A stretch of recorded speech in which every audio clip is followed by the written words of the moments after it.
Em breve Jesus voltará para a glória, né? É o que nós almejamos, é o que nós desejamos. Apesar de tanto sofrimento que nós temos aqui, a nossa única solução e saída ainda é a volta de nosso Senhor Jesus Cristo. Abra comigo a sua Bíblia, Cartas aos Hebreus. Abra comigo, Carta aos Hebreus, capítulo de número 6.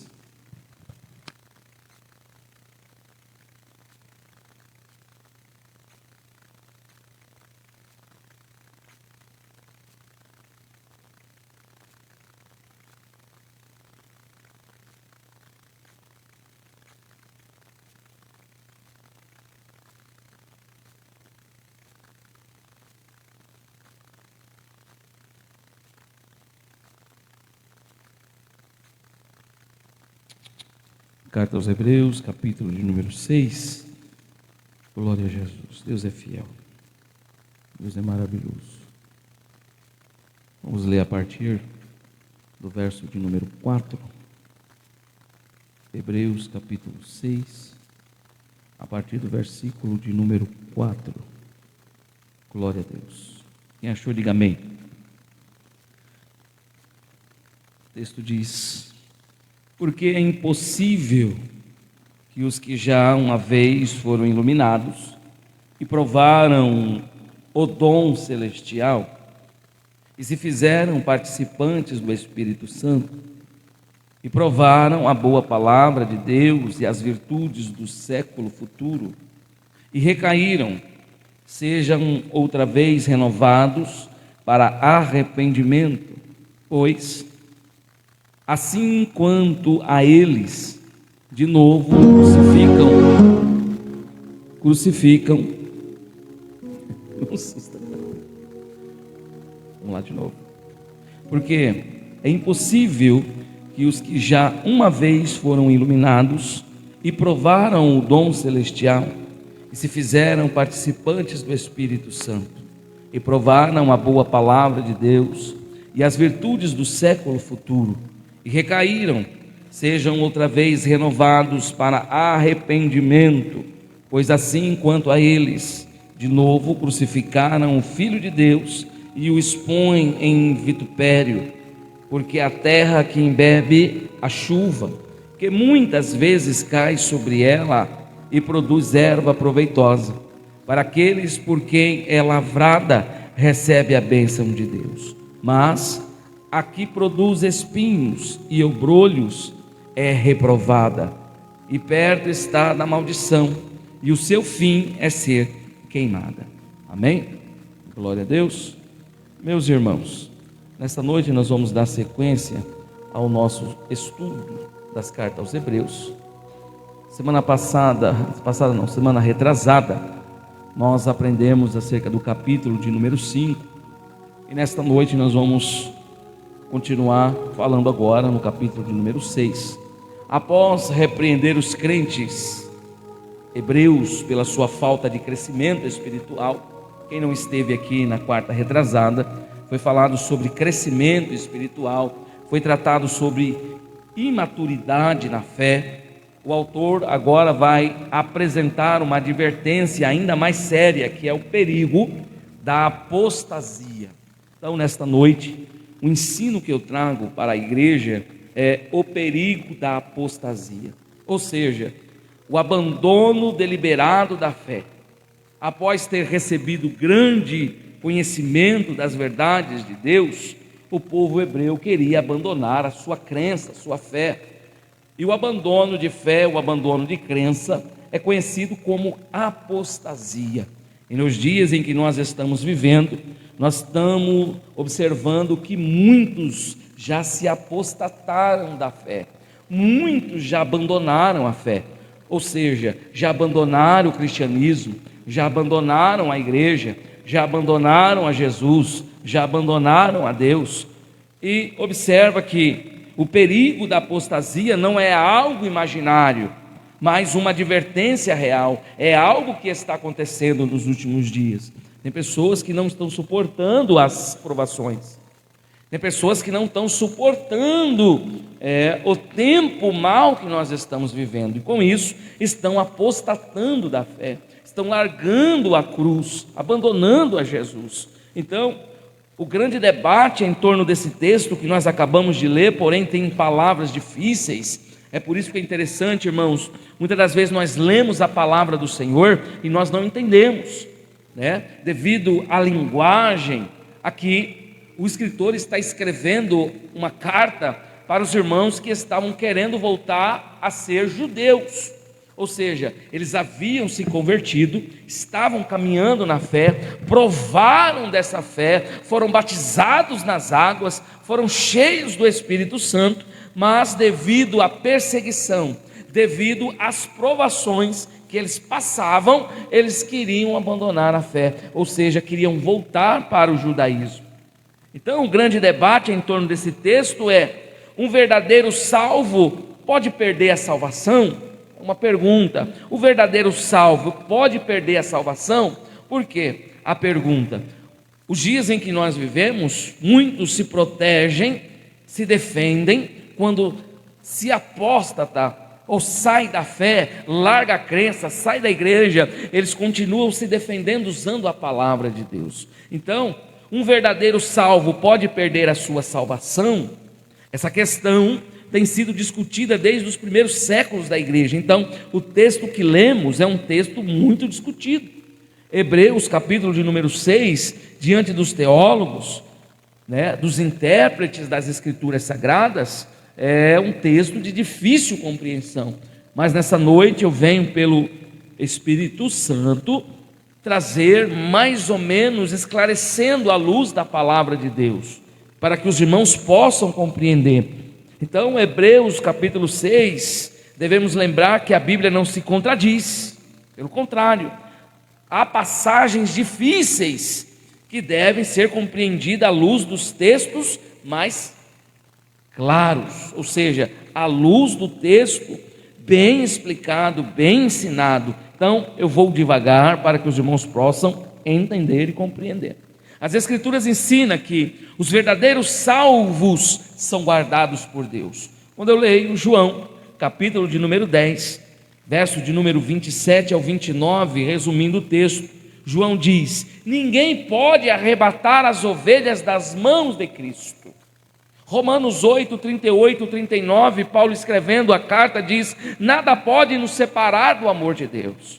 Filipenses 1,6 também Paulo continua dizendo: Deus completará a boa obra que começou. 1 Pedro 1,5: somos guardados pelo poder de Deus mediante a fé. Então note que as Escrituras ensinam que os verdadeiros, por quê, pastor? Porque tem os falsos, mas os verdadeiros estão protegidos, estão guardados. João diz que ninguém pode arrebatar as ovelhas das mãos de Cristo, ou seja, ninguém pode tomar uma ovelha da mão do Senhor. Paulo vai dizer: nada pode nos separar do amor desse Deus. Deus completará a boa obra que Ele começou. Por outro lado, a Bíblia também mostra que existem pessoas que participam da vida da igreja visível sem terem experimentado a verdadeira regeneração.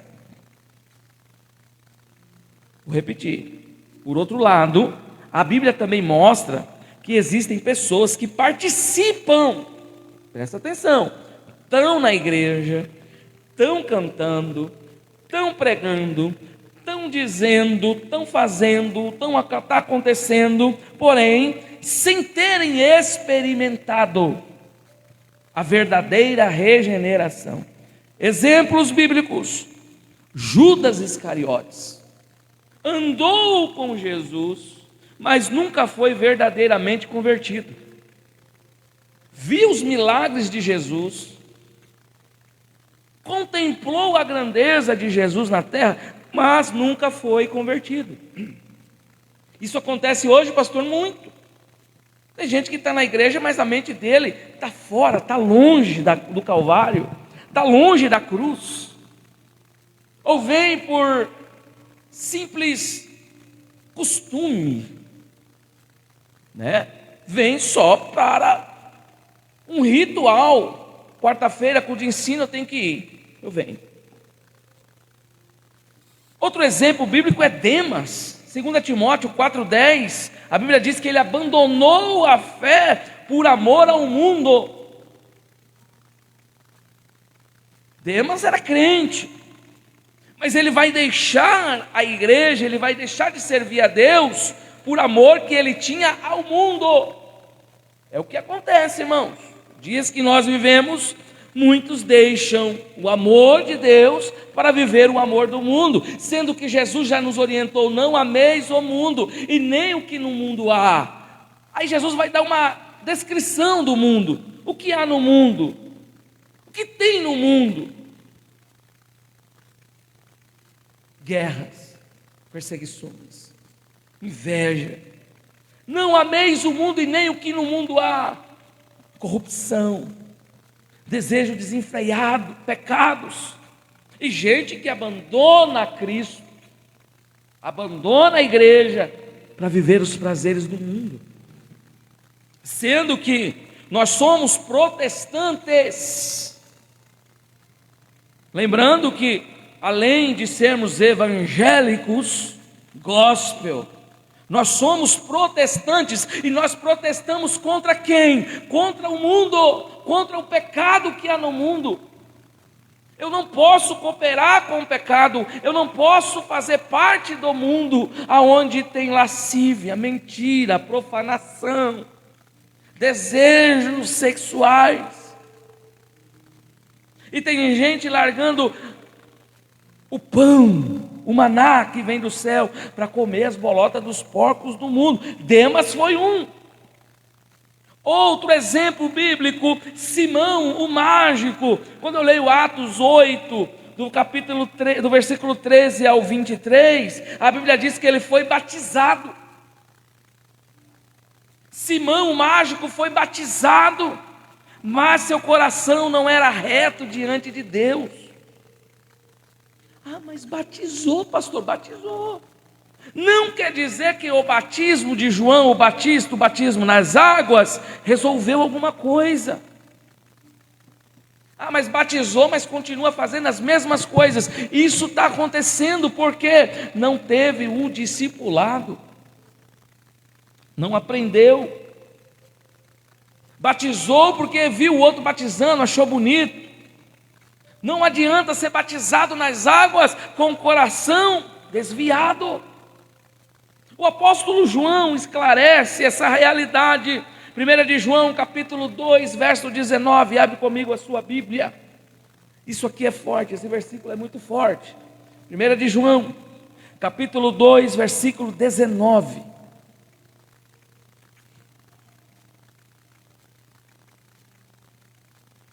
O texto é claro e evidente. João diz: eles saíram de nosso meio, entretanto não eram dos nossos. Eles estavam aqui, ouviram a palavra, ouviram a pregação, ouviram o louvor, ouviram tudo que nós ouvimos, porém não era um dos nossos. Agora, eu quero apresentar aos senhores e senhoras o que é apostasia. A palavra apostasia vem do grego apostasia, ou apostasis, que significa abandono, afastamento, deserção ou rebelião. Biblicamente, a apostasia é um ato de alguém rejeitar deliberadamente a verdade. E essa verdade só pode vir de uma só fonte, essa verdade é de Deus. Tem conhecido, tem ouvido e experimentado de alguma forma os poderes de Deus. A apostasia é quando eu troco o certo pelo errado. É quando eu faço uma rebelião contra Deus. Irmãos, rebelião aqui é abandonar a fé. Quando você vê alguém saindo da igreja, abandonando a Deus, saiba que ele está se rebelando contra Deus. Não se trata de uma queda momentânea, ou seja, um pecado, porque todos nós somos pecadores, mas nós estamos aqui, firmes, na presença de Deus. Ainda que eu sou falho, ainda que eu sou pecador, eu jamais vou me apostatar, ou me afastar, ou me rebelar contra Deus. Ainda que manquejando, ainda que falho, eu faço igual Jacó, eu brigo com o anjo para que ele venha me abençoar. Ainda que eu cometi delitos, falhei muitas das vezes, mas eu estou aqui, Senhor. Então a carta aos Hebreus, agora no capítulo 6, o escritor está trazendo a luz da cena, para que eles não voltassem para o mundo, para que eles não voltassem ao judaísmo, para que eles não voltassem às velhas práticas da idolatria, do sacrifício de animais.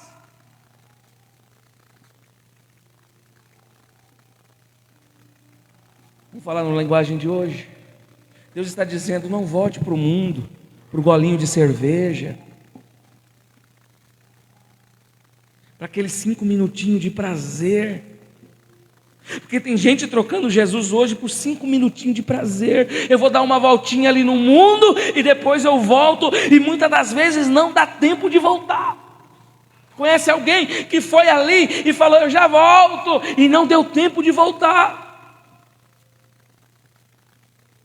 Então, não se trata de uma queda momentânea, irmãos, de um pecado que acontece, de um deslize que nós cometemos, um pecado isolado ou um período de fraqueza espiritual. A apostasia é uma decisão consciente e persistente de abandonar a fé e voltar as costas para Cristo.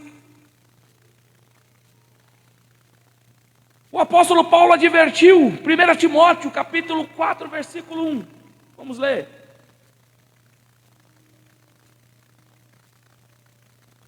Primeiro Timóteo, capítulo 4, versículo 1. Quem achar, leia para mim. 1 Timóteo, capítulo 4, versículo 1.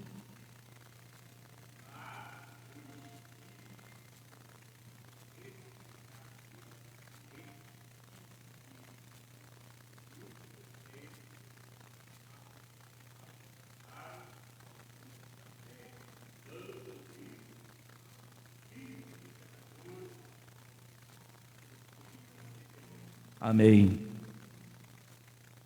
Olha o que o texto diz: ora, o Espírito afirma expressamente que nos últimos tempos, ou seja, os dias de hoje, agora, alguns apostatarão da fé, dando o quê? Dando ouvidos aos inimigos, ao maligno. A apostasia já era prevista como características dos últimos dias. Jesus também alertou que muitos se escandalizariam e abandonariam a fé. No livro de Mateus, capítulo 24, versículo 10, Jesus diz: nesse tempo, muitos serão escandalizados e trair-se-ão uns aos outros se aborrecerão, e surgindo muitos falsos profetas, e enganarão a muitos. E por se multiplicar a iniquidade, o amor de muitos se esfriaria. Mateus 24, do 10 ao 12. Então, ou seja, já foi anunciado o que está acontecendo. Quando eu vejo a profundidade teológica disso, a apostasia revela um coração que esteve próximo das coisas de Deus, mas nunca foi verdadeiramente transformado. É possível uma pessoa ouvir a palavra e participar da comunhão da igreja, testemunhar o agir de Deus, sentir a presença do Espírito Santo e até exercer funções na igreja, sem ter experimentado um novo nascimento. Mas esse é comparado com uma coluna que foi fundamentada em areia, que veio o primeiro vento, a estrutura não aguentou, tombou, porque não tinha fundamento. Experimentou das coisas boas de Deus, um dia falou em línguas, um dia pregou, um dia fez juras ao Senhor, e agora deixa a fé e volta as costas para Jesus. A época que nós estamos vivendo está cheio de gente assim, ainda mais em um tempo que está acontecendo uma Copa do Mundo. Muitos estão deixando Jesus para dar uma olhadinha no jogo do Brasil, da Copa. Isso é uma realidade, irmãos. Se nós não vigiarmos, eu estou apostatando a minha fé. Não, pastor, não tem nada a ver. Tem sim.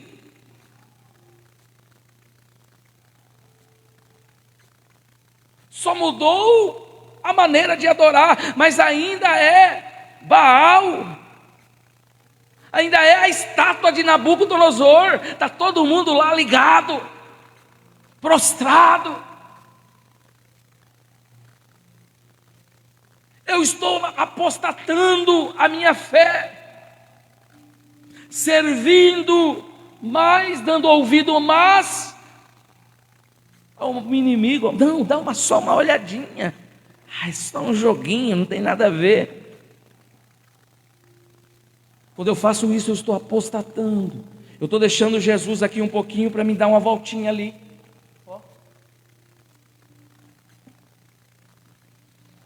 Ei. Não tem outro exemplo. Olha, Judas estava ali vendo os milagres, andando com Jesus, quando de repente alguém soprou no seu ouvido 30 moedas de prata. Vende ele. Muitas das vezes estamos fazendo isso com a nossa própria fé. 30 moedas. E a Bíblia diz que ele está sentado aonde? Na mesa da Santa Ceia. Ele não estava no forró, ele não estava no pagode, ele não estava no jogo, ele estava na mesa da Santa Ceia. E a Bíblia diz que ele deu lugar e o diabo entrou. Aí ele vai apostatar a sua fé, ele vai sair da mesa, não vai dar ouvidos a Jesus, porque Jesus diz: olha, um de vós há de me trair. Aí João disse: eu, Senhor, porque ele estava bem mais próximo de Jesus, era o que reclinava a sua cabeça no peito do mestre. Aí ele fala: sou eu, Jesus. Pedro logo mais ao lado diz: oh Jesus, será que sou eu? Aí ele diz: não, é aquele que pegar o pão. E a Bíblia diz que Judas já estava longe. É o que acontece hoje, está na mesa da ceia, participa do culto, participa das coisas, mas está com a cabeça longe. Jesus está falando, Jesus está ensinando, mas a cabeça do camarada está lá fora, nas 30 moedas de prata. Aí Jesus fala: vai, Judas, vai fazer o que você tem que fazer. E o coração de Judas foi cheio por Satanás, e ele levanta dali e vai por 30 moedas de prata. Tem gente trocando Jesus por 30 moedas de prata. Apóstatas! Eu estou sentindo a presença de Deus. Apóstatas! Troca Jesus por 30 moedas de prata. Aí ele foi. Daqui a pouco ele volta. Cadê ele? É aquele ali, ó. É aquele a quem eu dei um beijo. Aí Jesus está lá no Getsemane, com o joelho dobrado, orando. O apóstata deu uma voltinha no mundo, encheu o bolso com 30 moedas de prata, aí leva os soldados até o mestre e fala: aquele quem é ele? Quem é Jesus? Porque os soldados não sabiam quem era Jesus. Quem é? Cadê ele? Aí ele diz: calma, aquele a quem eu der um beijo. Está cheio de beijoqueiro na igreja, irmãos.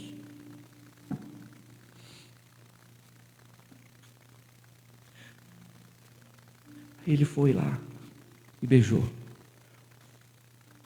Aí os soldados: é aquele. Entregou o mestre. Por isso que João declara: eles saíram de nosso meio, entretanto não era dos nossos.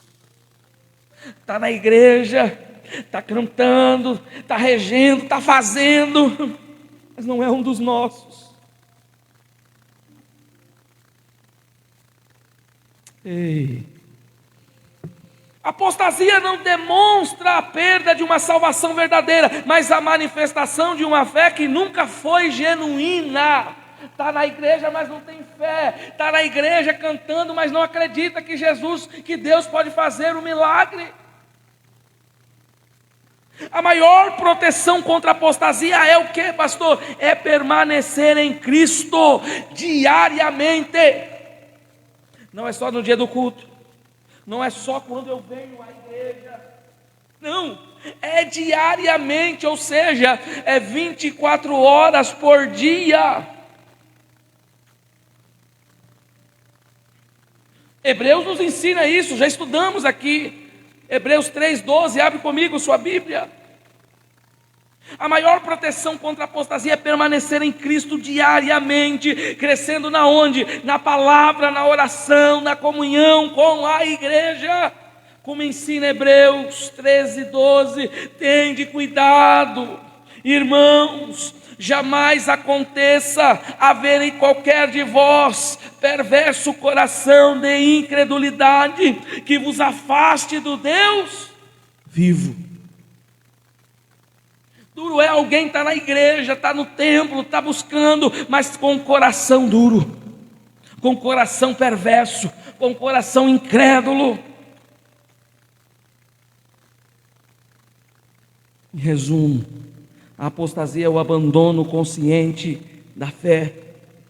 Ela é um alerta para que examinemos constantemente o nosso relacionamento com Cristo. E a pergunta que eu já faço nesta noite: como está seu relacionamento com Deus?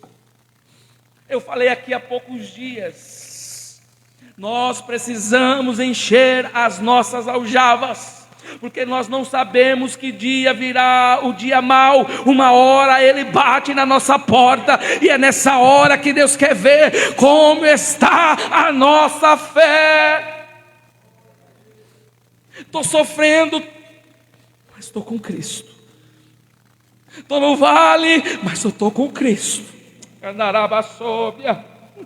Ainda que me custe a vida, mas eu estou com Cristo. Ainda que me falta alguma coisa, mas eu estou com Cristo.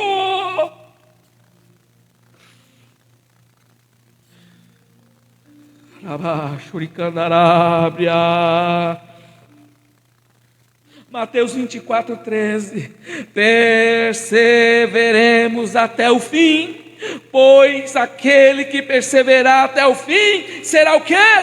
Salvo.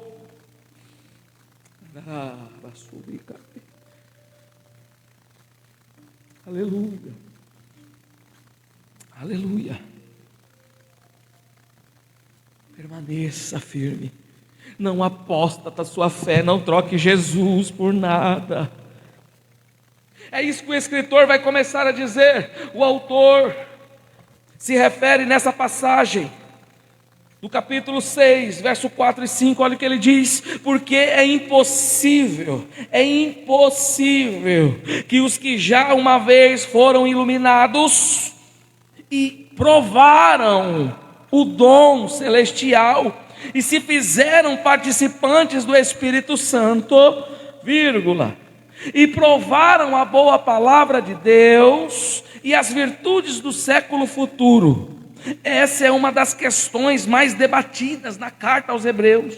Existem algumas interpretações, mas O contexto parece indicar que o autor está falando de pessoas que tiveram grandes privilégios espirituais, convivendo de perto com as realidades do Evangelho. Olha quantos obreiros desviados, olha quantos irmãos que outrora pregavam e não pregam mais, foram iluminados pela palavra, foram cheios do Espírito Santo, um dia cantaram num conjunto de jovens, um dia foram cheios de Deus no círculo de oração, mas por algum motivo apostataram da fé. Receberam o conhecimento, esses aqui foram iluminados. Olha o texto. Porque é impossível que os que já uma vez foram iluminados. Iluminados aqui refere-se àqueles que receberam o conhecimento da verdade do Evangelho. Hebreus 10:32, lê para mim. Quem encontrar, leia para mim. Hebreus 10:32.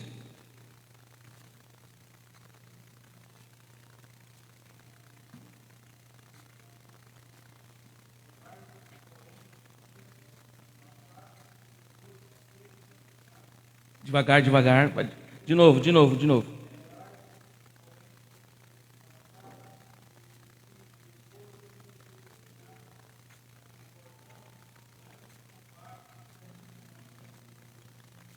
Amém. Iluminados fala de esclarecimento espiritual, de terem ouvido e compreendido a mensagem de Cristo. Está cheios aí fora de pessoas que têm conhecimentos bem maiores que os meus e os teus. Eu uma vez fui evangelizar e eu entrei dentro de um bar. Quando eu entrei dentro de um bar, eu encontrei um camarada que citava versículos sem ter a Bíblia nas mãos. Eu fiquei envergonhado, confesso. Ele começou a pregar, estava eu e mais 2 obreiros, isso em Cuiabá. E ele começou a pregar para nós como se ele tivesse certo, com uma garrafa de cerveja bebendo.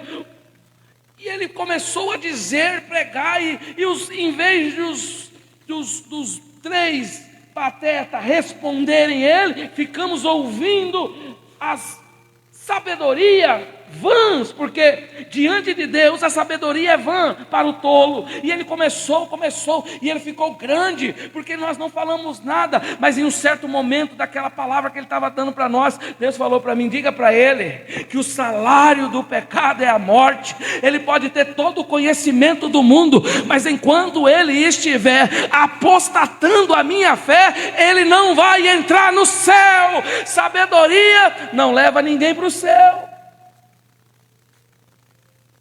Deixei ele falar, irmão Cícero. Virei para ele, eu falei, o senhor pode ser teólogo, você pode ser teólogo, você pode ser o que for, mas uma coisa eu sei, Romanos 10, o salário do pecado é a morte. Quando eu falei aquilo para ele, ele baixou a cabeça. Eu falei, de que adianta o senhor ter tanta sabedoria, se o caminho que o senhor está indo te leva para a morte? Porque a minha Bíblia também diz que tem caminhos que para o homem parecem perfeitos, retos, mas são caminhos de morte. Até quando tu vai andar no caminho de morte? Aquele homem caiu de joelho no chão e falou, eu quero voltar. Não adianta querer apostatar a fé daquele que um dia foi iluminado pelo poder da palavra. Aqueles que provaram o dom celestial. A palavra provaram não significa necessariamente possuir plenamente, mas experimentar. Quem já teve uma experiência com Deus? E é bom a gente ter experiência com Deus.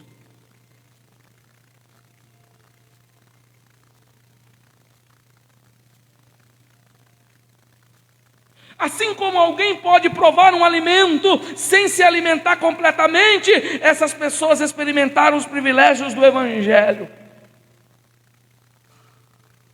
Provaram o dom celestial. Mas, por algum motivo, apostataram.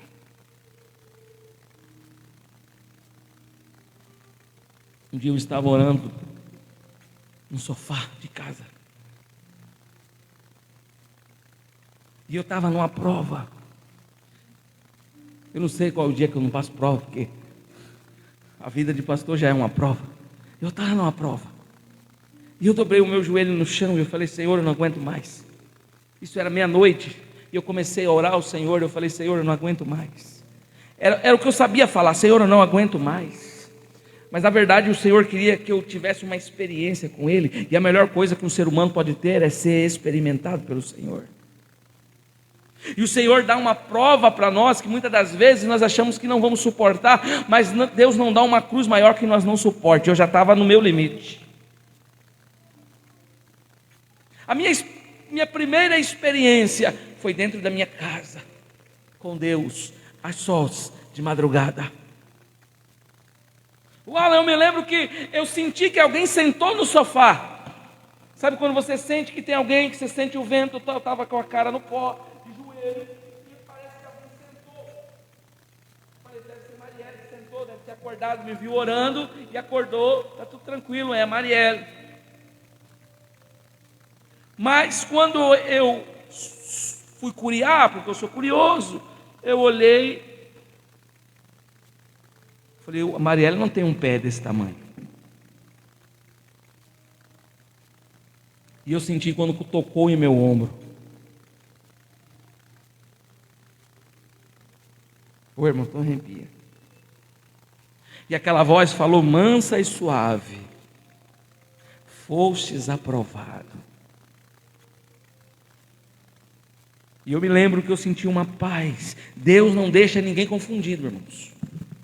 Poderia ter sido o diabo que sentou? Poderia. Por que eu sei que foi Deus? Porque eu senti que alguém me tocou diferente. O dom celestial. E eu ouvi a voz do Senhor falando: fostes aprovado. O Senhor sentou no meu sofá. O pastor é doido, não sou não. É que muitas das vezes nós abrimos a porta da nossa casa para tanta gente senta lá no nosso sofá e muitas das vezes nós não deixamos Jesus sentar. Mas aquela noite a porta estava aberta, a janela estava aberta porque estava calor, eu não tinha ventilador. Mas Jesus entrou na minha casa e sentou no meu sofá e aprovou naquela prova que eu estava. Então, quem se torna participante do Espírito, sentiu uma vez, viveu experiências. A palavra no grego aqui para participantes é métodos, ou seja, significa companheiros ou associados. O mesmo termo é usado para aqueles que participam dos milagres, bênçãos e operações do Espírito Santo na comunidade cristã, sem necessariamente indicar a regeneração, porque quantas das vezes nós não vimos Deus fazer um milagre? Deus faz o milagre na vida do ar, aí vem, testifica. Quantas das vezes eu estou aqui um ano, eu já ouvi a irmã Solange contando testemunho, muitos irmãos já vieram aqui contar testemunho. O que é isso? Eu estou participando do poder do Espírito Santo, mas mesmo assim eu me afasto, apóstata. Quer ver um exemplo? Balaão profetizou pelo Espírito, mas não era homem convertido. Números 24. Outro, Saul, profetizou sob influência do Espírito, mas terminou em rebelião. E outro que nós já falamos, e eu volto a repetir, Judas, participou do ministério apostólico, mas nunca foi salvo. Provaram a boa palavra de Deus. Quantas das vezes você já viu aquele pregador com oratória boa, que você ouviu a mensagem dele, você chorou, aí ele falou: vem aqui na frente para você receber a oração. Aí você foi, recebeu aquela oração. Experimentaram a beleza, a verdade e o poder da palavra pregada. Aí Jesus descreve algo semelhante na parábola do semeador, Lucas 8:13. Os que estão sobre a pedra são os que, ouvindo a palavra, a recebem com alegria. Receber a palavra com entusiasmo não é a mesma coisa que ser regenerado. Tem gente que ouve a palavra, se alegra, fica emocionado, porque agora é emoção. Se o pregador não causar emocionalismo, o pregador não é bom. Se o pregador não vir falar comigo, não vale a pena ouvir a mensagem do pregador. Se o pregador não falar o que eu quero ouvir, esse pregador não presta, esse pregador aí não ora, esse pregador é ruim, porque nós não quer a palavra pregada, a gente não quer ouvir a verdade, o que a gente quer é ser alimentado pelo ego.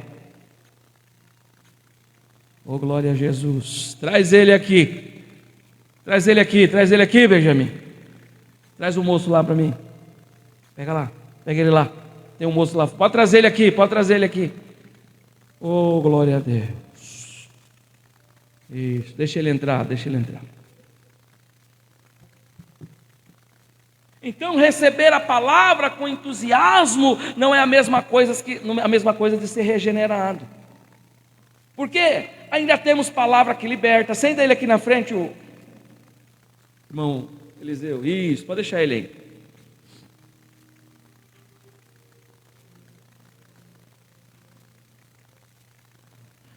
Então esses que apostaram da fé, provaram da boa palavra, também os poderes do mundo vindouro, refere-se aos milagres, sinais, manifestações sobrenaturais que acompanhavam a pregação do Evangelho. Essas pessoas viram, experimentaram os poderes do reino de Deus em ação. Hebreus 2,4, o texto diz: testificando Deus juntamente com eles por sinais, prodígios e vários milagres. Lembra que nós estamos num contexto aqui que é descrito com aquele povo que estava no deserto. Lá em Êxodo, a Bíblia diz que eles andaram perambulando durante 40 anos. E durante 40 anos eles viram o milagre de Deus acontecer. Eles viram Deus trazer o maná que descia do céu. Eles viram Deus fazer o milagre da roupa que não ficava velha. Eles viram o milagre de Deus sobre a vida de todos que estavam no deserto. Testificaram. Mas mesmo assim, eles apostataram da fé. Ao ponto de Deus ficar tão irado com aquele povo e falar: ó, nenhum de vocês vão herdar o reino, entrarão na terra prometida, nenhum de vocês entrarão, porque foram perversos. Irmão, apostatarmos da nossa fé é como virar as costas para Deus e dizer: olha, não vale a pena. Eles viram a água brotar da rocha. Irmãos, eu estou falando de um povo que viram Jesus pegar o cego e dar vista a ele, de pegar um homem que estava há 38 anos à beira do tanque, querendo só o mover das águas, que o anjo descesse e botasse ele ali. Aí vocês vão ver que Jesus passando, para e olha o que queres, e pergunta: olha, o que queres que eu te faça? Então toma a tua cama e anda. Pessoas presenciaram isso, mas foram o primeiro a dizer: crucificam. O povo é ingrato, irmãos. Nós somos ingratos. Você já agradeceu hoje pelo alimento que você comeu em casa? Você já agradeceu hoje pelo teto que você mora? Você já agradeceu hoje pela esposa que Deus te deu, pelo marido que Deus te deu? Oh, aleluia. E a profundidade desse texto, o autor descreve pessoas que chegaram muito perto da salvação, pessoas que andaram com Deus, falaram com Deus, desfrutaram dos privilégios da comunidade cristã, testemunharam a ação de Deus, receberam abundantes luz espiritual. Entretanto, o texto evita dizer que eles foram justificados, que eles foram regenerados, que eles foram adotados, selados para a redenção. Esses termos usados em lugares para os verdadeiros salvos não aparecem aqui. Então ele está dizendo para as pessoas que estavam desviadas. Então o texto que nós estamos estudando, Hebreus capítulo 6, essa fala do escritor é para aqueles que já estavam indo ao judaísmo. É aqueles que estavam voltando para o candomblé, aqueles que estavam voltando para a Umbanda, aqueles que estavam voltando para comer as bolotas do mundo. Aí ele está dizendo: olha, vocês provaram do bom e do melhor que Deus poderia dar. Tem gente que faz isso, pastor? Está cheio. Pedro vai comparar aqueles que participaram das verdades espirituais e foram comer as bolotas dos porcos lá fora. Não, é só uma voltinha. Tem gente assim, irmãos, eu só vou lá um pouquinho e já eu volto. O duro é que muitas das vezes não dá tempo de voltar. As UTIs estão cheias de homens assim, os hospitais. Uma vez eu fui evangelizar dentro do hospital de Cuiabá. Nós estamos lá, e aí o irmão chamou nós, deitado numa maca, que sofreu um acidente de moto. E aí ele falou: olha, vocês são crentes? Somos. Vou contar. Deus avisou que eu ia estar aqui, mas eu não dei ouvido. Um dia eu cantei que nem vocês, um dia eu usei o terno que nem vocês, mas eu abandonei. Apóstata.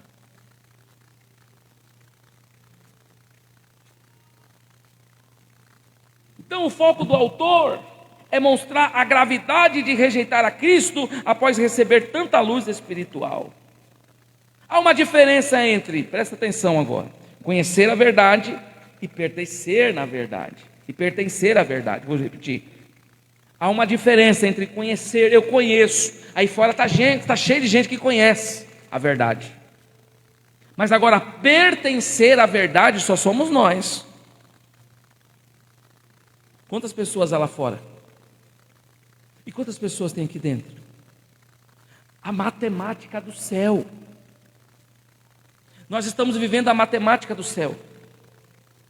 Muitos são chamados, e poucos serão os escolhidos. Não se assuste se um dia você chegar no céu e no meio daqueles que você conhece, você vê só 2 ou 3. Aí você vai perguntar: cadê o fulano que estava na igreja?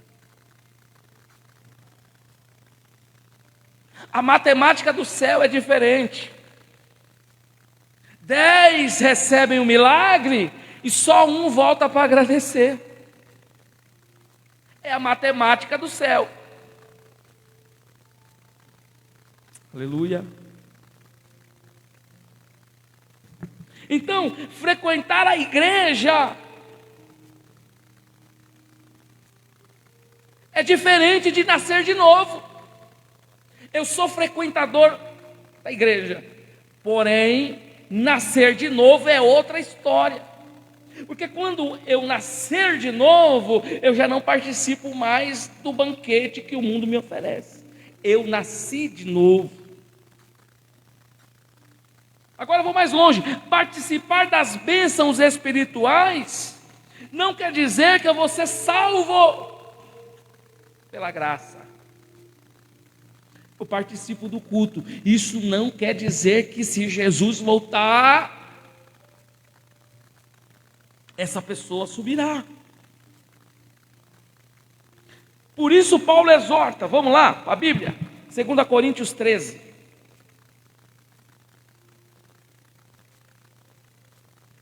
Segunda Coríntios capítulo 13, versículo 5.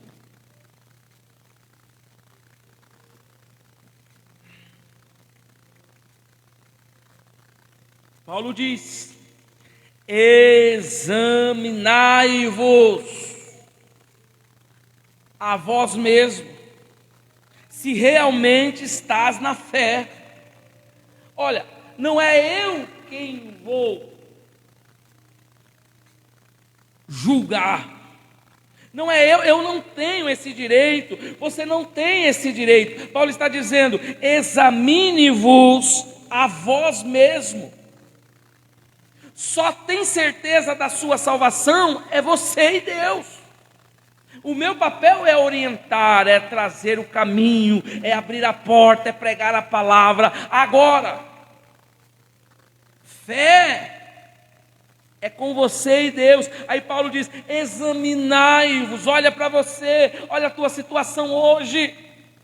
Se realmente estás na fé, e eu quero destacar aqui, o maior perigo não é estar longe da igreja, mas estar perto de Cristo, sem entregar verdadeiramente o coração a Ele. Porque tem gente que entrega pela metade. Tem, pastor? Está cheio. Porque ainda ama algumas coisinhas lá fora. Hebreus 6:6. Vamos ao outro texto. Olha o que diz. Recairão, sejam outra vez renovados para o arrependimento, pois assim quanto a eles, de novo, crucificam o Filho de Deus e o expõem ao vitupério. Quando o autor aos Hebreus fala sobre aqueles que caíram, ele não está se referindo a uma queda comum, causada por fraqueza humana ou pecado ocasional. Todos os crentes verdadeiros enfrentam lutas. Eu estou passando uma, você está passando uma, todos nós temos os nossos. Todos os crentes verdadeiros tropeçam, necessitam continuamente da graça de Deus e do arrependimento e da restauração divina. Isso é notório. A queda mencionada aqui é muito mais grave. Trata-se de uma rejeição consciente, deliberada e definitiva de Cristo e do Evangelho. Cair não significa apostasia completa. Hebreus 6:6, e recaíram, sejam outra vez renovados. A palavra descreve alguém que depois de receber grande luz espiritual, abandona completamente a fé. Você conhece alguém assim? Apresentado na igreja, foi batizado nas águas, foi batizado no Espírito Santo, aí por algum motivo, como diz o mundo, pegou o beco. Caíram. Quando você vê alguém, aí você pode dizer caiu, porque a maioria das colocações, quando fala caiu, já fala caiu na adultério, né? Caiu na bebida, caiu na droga. Não, caiu se afastou de Deus, está caído. A palavra descreve alguém que depois de receber grande luz espiritual, abandonou completamente a fé. Não é uma queda temporária, como a de Pedro, que negou Jesus e depois foi restaurado, todos nós lembramos. É uma rebelião permanente contra Deus. Você fala para ele, vamos voltar, ele fala, agora não, está caído. Volta para a igreja, hoje não, caído. Volta para a igreja, quem sabe depois, está caído. E quem é que levanta esse caído? Jesus.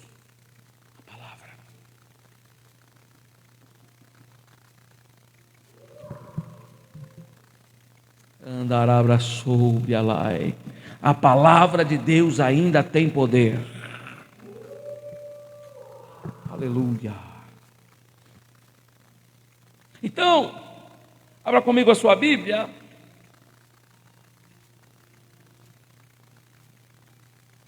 E marque esse versículo, Hebreus 13:12.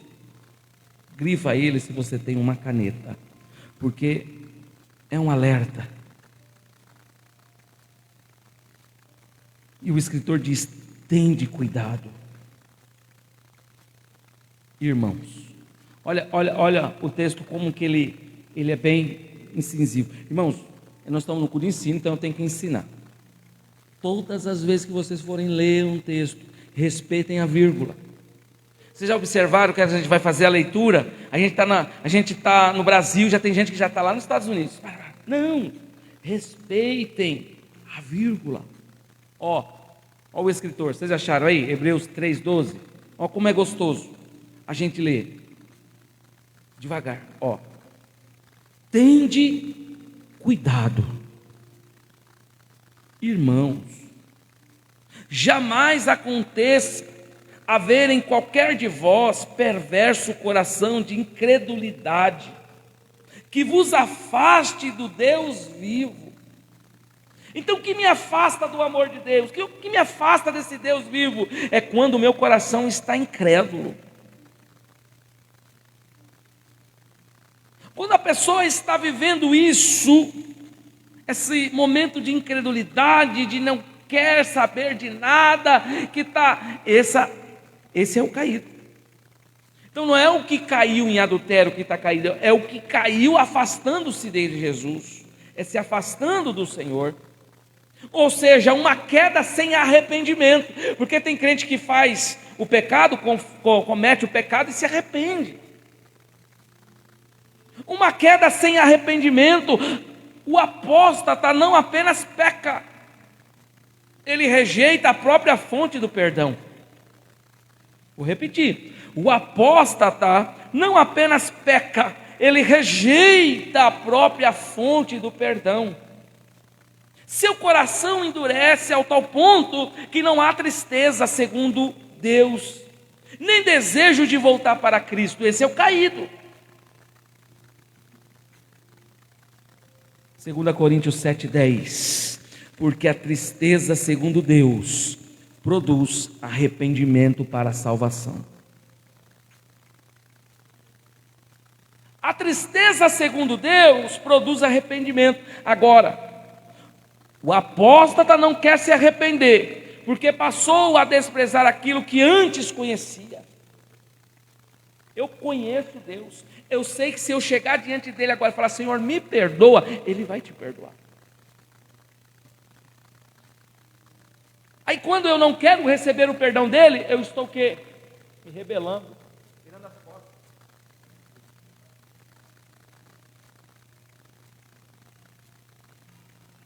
É aí onde entra uma questão fundamental, que é a relação com a blasfêmia contra o Espírito Santo.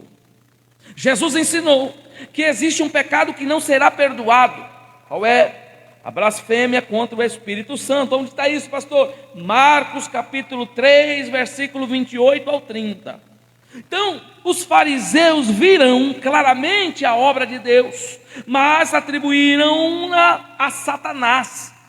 Era Jesus fazendo e eles dizendo, é Satanás. Era Jesus ressuscitando Lázaro e eles dizendo, é Satanás. Agora, na onde Satanás vai ressuscitar, se quem tem o poder de dar a vida? Só Deus.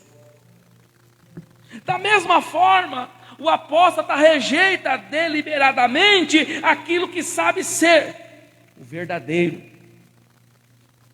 O apóstata rejeita aquilo que é verdadeiro. O caído rejeita aquilo que é verdadeiro. O que a Bíblia diz? Cuidado para que não caia. Esse cair aqui é apostatar. Vou dizer uma coisa para você.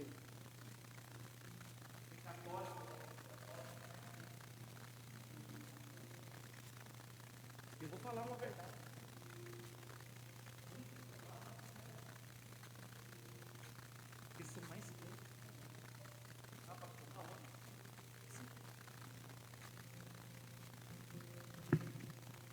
A diferença entre o crente e o apóstata, presta atenção nisso aqui, o verdadeiro crente pode cair em pecado, mas voltar para Deus.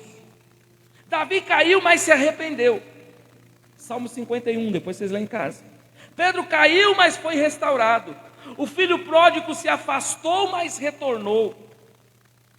O apóstata, porém, abandona definitivamente a fé e rejeita o chamado ao arrependimento. Vem para a igreja, aí fala, alguém quer aceitar Jesus? Aí ele fica lá em dúvida. O que está acontecendo com ele? Ele está caído, e ele está rejeitando aquele que pode dar de novo para ele uma oportunidade.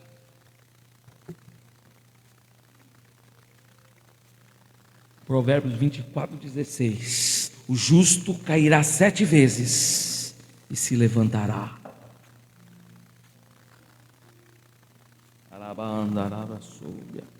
A evidência de uma fé genuína não é a ausência de lutas, mas a perseverança até o fim. Quem nasceu de Deus continua caminhando com Cristo, mesmo em meio às dificuldades. E já concluo, a apostasia não é um tropeço espiritual, mas uma rejeição final e consciente de Cristo. Ou seja, quando eu deixo a cruz, o verdadeiro salvo persevera porque é sustentado pela graça.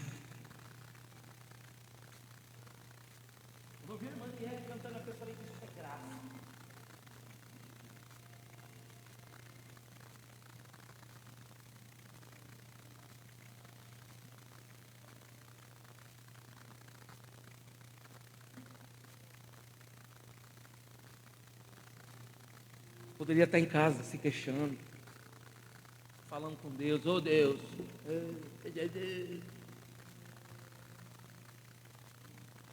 mas está fazendo igual o Jó. Eu prefiro adorar. Deus me deu, e Ele tem todo o direito. Se Ele tiver que tomar, Ele vai tomar, mas eu não posso me afastar. Se Ele me deu, Ele pode tomar, mas o nome dEle será bendito. Fé. Me lembro que eu fui para a obra, minha mãe adoeceu, Deus deixou eu ter uma oportunidade só de ver ela. Peguei uma carona, fui até São Paulo com a minha sogra. Minha sogra ia para o Paraná, eu falei: você me deixa em São Paulo? Deixo. Eu passo lá, te deixo lá. Eu só queria uma coisa da minha mãe: o perdão. A minha mãe não tinha mais consciência, não tinha. Minha mãe esqueceu quem era, o que fazia, quem éramos nós. Quando eu cheguei lá, meu pai falou: a sua mãe possivelmente não vai nem lembrar quem você é. Mas eu falei: mas eu quero ver ela. E bem quando nós chegamos na cidade, deu um problema no carro. E aí o que era para ser uns minutos ou algumas horas, tornou-se 2 dias. Era tudo que eu precisava. Fui orar. Eu me lembro que eu olhava, falava com a minha mãe fazia gestos, mas porém não me conhecia. Lembra de mim, mãe? Ela não falava nada. Eu falei: como que eu vou receber o perdão e eu vou dar o perdão para alguém que não está mais, está igual uma criança? Eu fui orar. Eu dobrei meu joelho no sofá de madrugada e falei: Senhor, eu vim aqui pedir perdão para minha mãe, mas ela não me reconhece mais. E orei. Passado 2 dias, o carro ficou pronto. Minha sogra falou: nós vamos ter que partir amanhã. Eu falei: amém. E eu olhava para minha mãe estava olhando para o nada assim. Deu algum problema na mente dela que ela apagou, ela desligou da terra. A única pessoa que ela conhecia era o meu pai. Eu já vou terminar.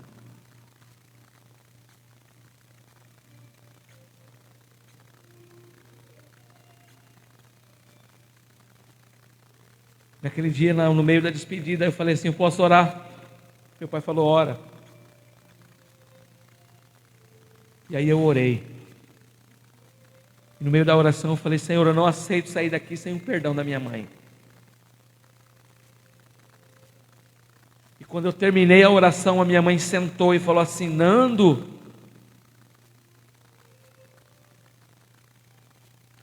você está com fome? Eu falei: não, mãe, não estou. Você chegou agora? Eu falei: cheguei, mãe. E aquela sala foi tomada pelo poder de Deus. Meu pai sentou, começou a chorar. Ela falou: a sua roupa está ali. Oh, sua roupa. Ela começou a lembrar. A mãe faz um esquenta-comida. Porque toda vez que eu chegava da rua, a minha mãe se preocupava em esquentar a comida, em fazer. Se eu chegasse 1h da manhã, 3h da manhã, minha mãe estava acordada para esquentar a comida para mim comer.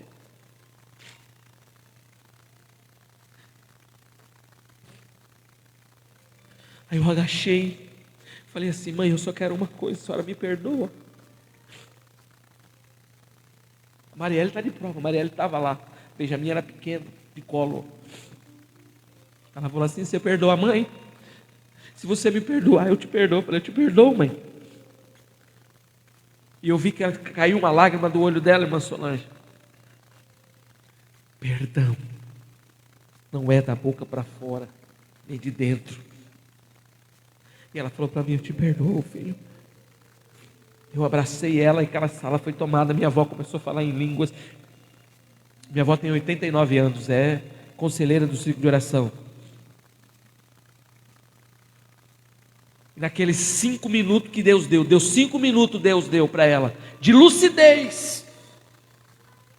Você acha que Deus não faz? Deus faz. 5 minutos de lucidez. Talvez esses 5 minutos eu ia para o inferno ou ela ia para o inferno. Porque se nós morrêssemos do jeito que eu estava, do jeito que ela me tratava, ela não ia e nem eu iria para o céu.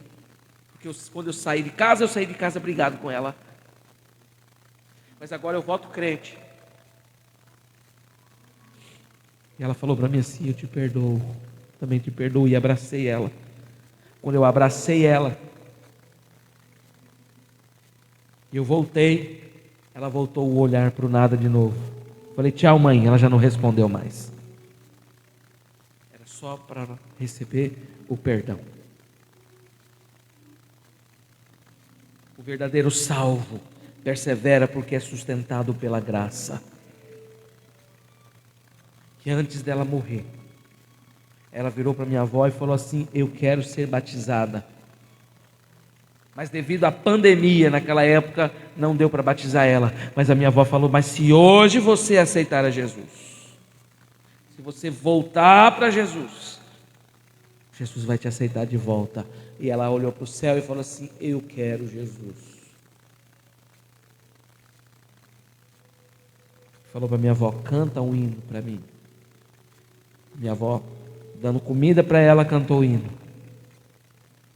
Quando ela foi sair, meu pai chegou do serviço, que minha avó foi embora. Lá no portão Deus falou: hoje eu recolho a tua filha.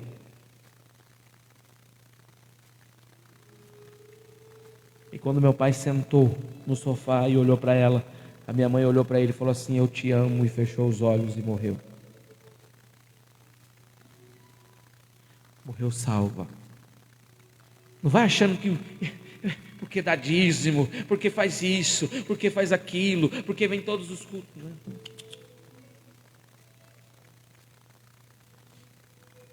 Eu nunca vi minha mãe dando um dízimo. Eu nunca vi minha mãe falando em línguas.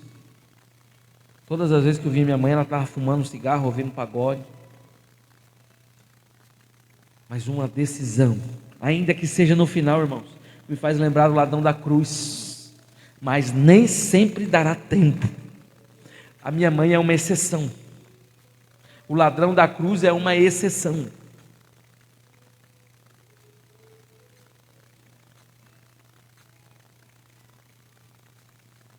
E ela dormiu no Senhor.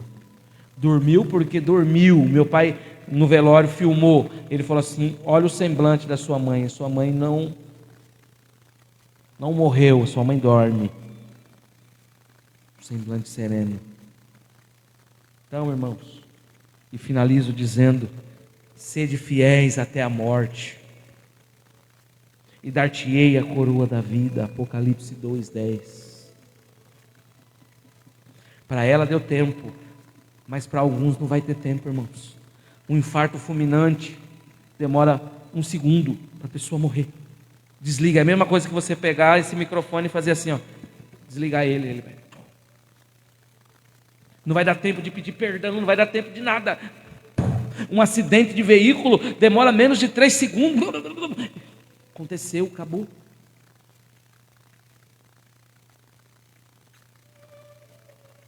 Sede fiéis até a morte, e dar-te-ei a coroa da vida. Apocalipse 2:10. Se coloque de pé e vamos orar ao Senhor. Não apóstata a sua fé. Não troque Jesus por nada. Ainda que a sua condição seja difícil, não troque Jesus. Vamos orar ao Senhor. Traz esse senhor aqui, vamos orar por ele.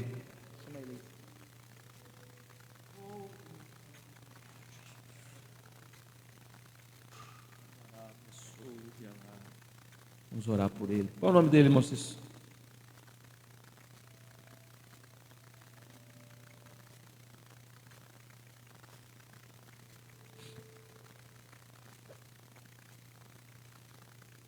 Vamos orar.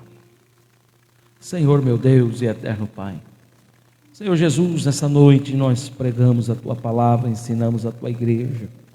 Pai, eu creio em tudo que nós falamos nessa noite, pelo poder da Tua palavra.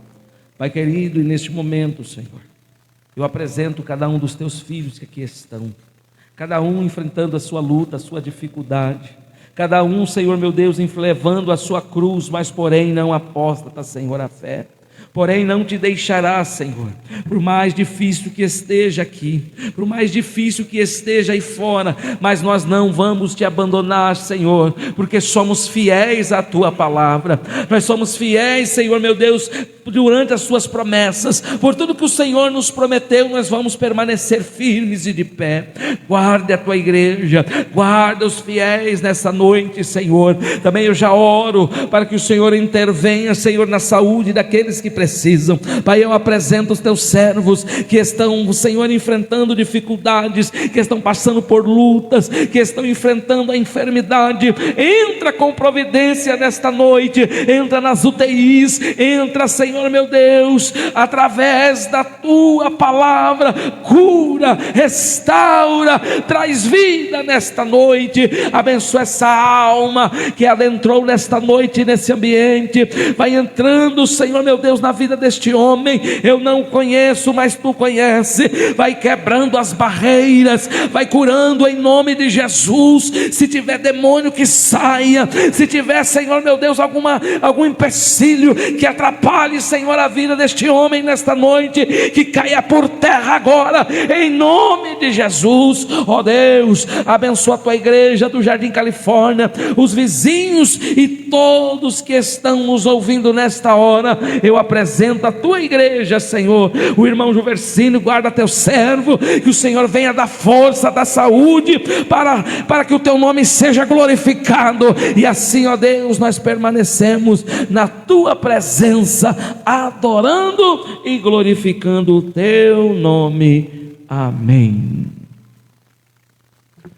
Glória a Jesus. Meus irmãos, sexta-feira nós temos o culto, nossa campanha normal, uma carta para Deus. No sábado tem a caravana que vai para Paranorte. Quem vai aqui para Paranorte? Alguém? Ah lá, a irmã vai. Alguém mais? Algumas irmãs vai, é porque nós não teremos trabalho devido a isso, tá? Então a caravana que vai para Paranorte, as irmãs vão estar juntas. Domingo nós temos a nossa escola bíblica dominical normalmente, e à noite o nosso culto também da família normal. Amém? Algum aviso? Alguém quer dar algum recado? Somente isso, né? Então, amém. Faz assim com as mãos.